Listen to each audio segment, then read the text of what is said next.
एक बार की बात है, 5 मेढक जंगल से होकर गुजर रहे थे। रात बहुत हो चुकी थी, घना अंधेरा था बिल्कुल। तो हुआ ये कि 3 मेढक, उनमें से 3 मेढक एक बड़े से गड्ढे में गिरने के बाद बाहर निकलने के लिए छटपटाने लगे, बहुत कोशिश करने लगे, लेकिन गड्ढा इतना बड़ा था कि बाहर निकलना लगभग नामुमकिन था।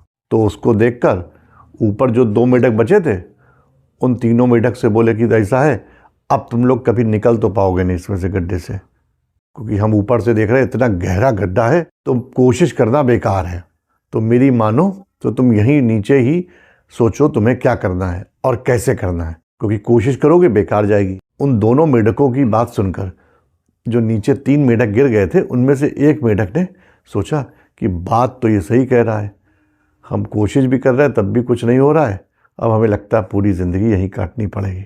और उसके बाद जो ऊपर 2 मेढक थे वो कहकर चले, और ये वाला मेढक जिसने उसकी बात सुनी थी ना, थोड़ी सी कोशिश करी, और चूंकि माइंड में बैठ चुका था कि हम ऊपर तो निकल नहीं पाएंगे, और इसलिए वो थोड़े प्रयास के बाद एक जगह किनारे आराम से बैठ गया। उसके बाद अगले दिन हुआ, वो दोनों मेढक जो बचे हुए थे वो अभी भी कोशिश कर रहे थे।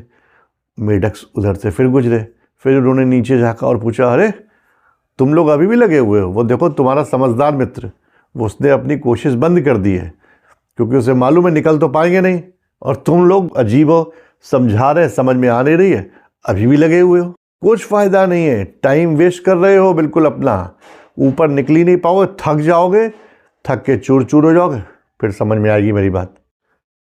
और ये कह के वो दोनों मेढक फिर चले गए। अब इनमें 2 मेढक जो कोशिश कर रहे थे, उनमें से एक मेढक को भी ये लगा कि बात तो सही है कि इतनी कोशिश कर रहे हैं और हम बिल्कुल निकल नहीं पा रहे, कोशिश करना बेकार है, और वो भी मेढक थक के बिल्कुल बैठ गया। लेकिन जो तीसरा मेढक था वो लगातार कोशिश करता रहा। अगले दिन जब वो दोनों मेढक उधर से गुजरे तो ये देख के हैरान हो गए कि जो तीसरा मेढक था वो गड्ढे के ऊपर आ गया है। उसे बड़ा आश्चर्य हुआ, बाकी दोनों मेढकों को भी देख के बड़ा आश्चर्य हुआ कि ये ऊपर कैसे आ गया, जबकि इतना बड़ा गड्ढा था, और समझाने वाले दोनों मेढक हमारे कह भी रहे थे कि ऊपर नहीं आ पाओगे, फिर भी ऊपर आ गया। दोस्तों मैं आपको बताता हूँ, वो ऊपर इसलिए आ गया क्योंकि वो मेढक बहरा था, उसको सुनाई नहीं देता। लोगों की बातों का अपने ऊपर असर ही मत होने दीजिए, क्योंकि सबसे बड़ा रोग क्या कहेंगे लोग। लोग तो तब भी कहेंगे जब आप कुछ नहीं करेंगे, और जब आप कुछ करेंगे तो भी लोग कहेंगे। इसलिए लोगों की सुनना बंद करो